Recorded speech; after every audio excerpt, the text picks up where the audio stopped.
اعوذ باللہ من الشیطان الرجیم بسم اللہ الرحمن الرحیم۔ السلام علیکم ناظرین، شطرنج کا شمار دنیا کی مشکل اور قدیم ترین کھیلوں میں ہوتا ہے، اور ایک ایسا کھیل جسے بادشاہوں کا کھیل کہا جاتا ہے۔ اس کھیل کا اصل نام چترنگا تھا، جو کہ بعد میں تبدیل ہو کر شطرنج بن گیا۔ ابتدا میں یہ کھیل راجہ، مہاراجہ اور شہزادے ہی کھیلا کرتے تھے۔ ناظرین، آج ہم آپ کو بتائیں گے کہ اس کھیل کا آغاز کہاں سے ہوا اور اس کا موجد کون تھا، اور کیسے اس نے اس کھیل کی بنیاد پر ملک بھر سے غلہ کا صفایا کر دیا۔ تو دوستوں، موضوع کی تفصیلات میں جانے سے قبل یہاں حسب روایت چینل پر نئے آنے والے دوستوں سے درخواست ہے کہ وہ پہلے چینل کو سبسکرائب کرتے ہوئے ساتھ موجود بیل آئیکن کو بھی دبا دیں، تاکہ ہماری آئندہ آنے والی اسی نوع کی دیگر ویڈیوز بھی آپ تک بنا کسی تعطل پہنچتی رہیں۔ ناظرین، شطرنج کا کھیل 6 صدی عیسوی کو برصغیر میں ایجاد ہوا۔ وہاں 3000 سال قبل گپتا خاندان کی حکومت قائم تھی۔ وہاں کا بادشاہ کھیل کھیلنے میں بہت دلچسپی رکھتا تھا۔ ایک دن اس نے اپنی ریاست میں اعلان کروایا کہ وہ پرانے کھیلوں سے تنگ آ چکا ہے، اور اب جو کوئی بھی بادشاہ کی تسکین کے لیے نیا کھیل متعارف کروائے گا اسے منہ بولا انعام دیا جائے گا۔ اعلان ہونے کے بعد بہت سے لوگوں نے اپنے اپنے فن کے مطابق کھیل متعارف کروائے، لیکن بے سود بادشاہ کسی کھیل سے مطمئن نہ ہو سکا۔ بلاخر نزدیک ہی ایک ریاست کے ایک ریاضی دان جس کا نام سیسا تھا، شطرنج کا کھیل لے کر بادشاہ کے پاس حاضر ہوا۔ بادشاہ یہ کھیل دیکھ کر بہت خوش ہوا، اور اسی خوشی کے عالم میں اس نے سیسا سے کہا کہ مانگو، کیا مانگتے ہو؟ سیسا نے کچھ دیر کے لیے سوچا اور پھر کہا کہ بادشاہ سلامت، چاول کے چند دانے۔ بادشاہ اس چھوٹی سی خواہش پر حیران ہوا اور کہنے لگا کہ کیا مطلب؟ سیسا بولا، آپ شطرنج کے 64 خانے چاولوں سے بھر دیں، لیکن میرے فارمولے کے مطابق۔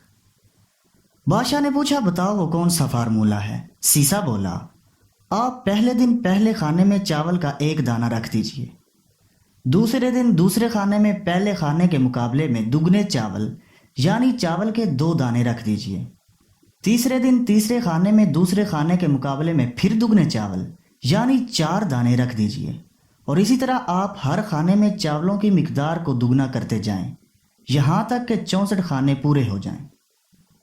بادشاہ نے سیسا کے اس بیوقوفانہ مطالبے پر کہکا لگایا اور یہ شرط قبول کر لی۔ اور پھر ناظرین، یہاں سے دنیا کی وہ گیم شروع ہوئی جس سے آج مائکروسافٹ جیسی کمپنیوں نے جنم لیا۔ یہ بظاہر تو آسان سا کام دکھائی دیتا ہے، لیکن یہ دنیا کا ایک مشکل ترین معمہ ہے، اور آج 3500 سال گزر جانے کے بعد بھی شطرنج کے ان 64 خانوں کو چاولوں سے بھرنا ممکن نہیں۔ بادشاہ نے پہلے دن شطرنج کے پہلے خانے میں چاول کا 1 دانہ رکھا اور اسے اٹھا کر سیسا کو دے دیا، اور سیسا چلا گیا۔ دوسرے دن بادشاہ نے دوسرے خانے میں چاولوں کے 2 دانے رکھے، اور تیسرے دن تیسرے خانے میں چاولوں کی تعداد 4 ہو گئی۔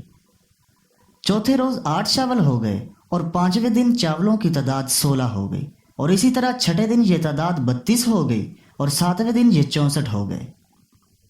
8ویں دن یعنی شطرنج کے بورڈ کی پہلی رو کے آخری خانے میں 128 چاول ہو گئے، اور 9ویں دن ان کی تعداد 256 ہو گئی۔ 10ویں دن 512، 11ویں دن ان کی تعداد 1024 ہو گئی، جبکہ 12ویں دن 2048۔ اسی طرح 13ویں دن ان کی تعداد 4096 ہو گئی، جبکہ 14ویں دن یہ 8192 ہو گئے، 15ویں دن 16348 ہو گئے، اور 16ویں دن یہ 2768 ہو گئے۔ اور یہاں پہنچ کر شطرنج کی 2 قطاریں مکمل ہو گئیں، اور یہاں پہنچ کر بادشاہ کو تھوڑا تھوڑا سا اندازہ ہونے لگا کہ وہ کس مشکل میں پھنس چکا ہے۔ وہ خود اور اس کے سارے وزیر مشیر سارا دن بیٹھ کر چاول گنتے رہتے۔ شطرنج کی تیسری قطار کے آخری خانے تک پہنچ کر چاولوں کی تعداد 80 لاکھ تک پہنچ گئی، اور بادشاہ کو یہ چاول میدان تک لانے اور سیسا کو یہ چاول بھجوانے کے لیے درجنوں لوگوں کی ضرورت پڑ گئی۔ ناظرین المختصر، جب شطرنج کی چوتھی رو یعنی 33واں خانہ شروع ہوا تو پورے ملک سے چاول ختم ہو گئے۔ بادشاہ دنگ رہ گیا، اور حیرانگی کے عالم میں اسی وقت ریاضی دان بلوائے گئے، اور ان سے پوچھا کہ شطرنج کے 64 خانوں کے لیے کتنے چاول درکار ہوں گے اور ان کے لیے کتنے دن چاہیے۔ بادشاہ کے حکم پر وہ ریاضی دان کئی دنوں تک بیٹھے رہے، لیکن وہ وقت اور چاولوں کی تعداد کا اندازہ نہ کر سکے۔ ناظرین، جب کہ یہ اندازہ 3500 سال بعد بل گیٹس نے لگایا۔ بل گیٹس کا خیال ہے کہ اگر ہم ایک کے ساتھ 19 زیرو لگائیں تو شطرنج کے 64 خانوں میں اتنے چاول آئیں گے۔ دوستو، بل گیٹس کے مطابق اگر ہم ایک بوری میں 1 ارب چاول بھریں تو ہمیں چاول پورے کرنے کے لیے 18 ارب بوریاں درکار ہوں گی، اور ان چاولوں کو گننے، شطرنج پر رکھنے اور اٹھانے کے لیے 1.5 ارب سال چاہیے۔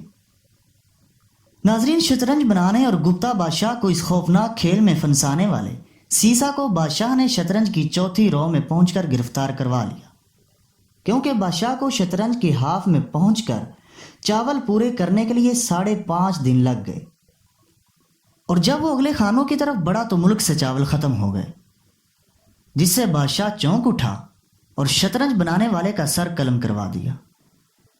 ناظرین، یوں شطرنج کا موجد تو مار دیا گیا، لیکن شطرنج کی سردردی آج بھی قائم ہے۔ شطرنج بھارت سے ایران پہنچی، ایران سے بغداد، بغداد سے اسپین اور اسپین سے یورپ، جبکہ آج یہ کھیل پوری دنیا میں کھیلا جاتا ہے، اور کہا جاتا ہے کہ شطرنج آج کی سیاست جیسی گیم ہے، جس میں پیادے سے لے کر بادشاہ تک سارے کردار موجود ہوتے ہیں، بس ایک کردار ہی موجود نہیں، جو کہ جج کا ہے۔ جی ہاں ناظرین، شطرنج میں جج نہیں ہوتا۔ تو دوستو، ویڈیو پسند آنے کی صورت میں اسے لائک کیجئے اور ویڈیو کو فیس بک، واٹس ایپ اور ٹویٹر پر شیئر کرنے میں ہماری مدد کیجئے، اور ہماری اگلی ویڈیو آنے تک کے لیے اپنا اور اپنے دوستوں کا ڈھیر سارا خیال رکھیے گا۔ اللہ حافظ۔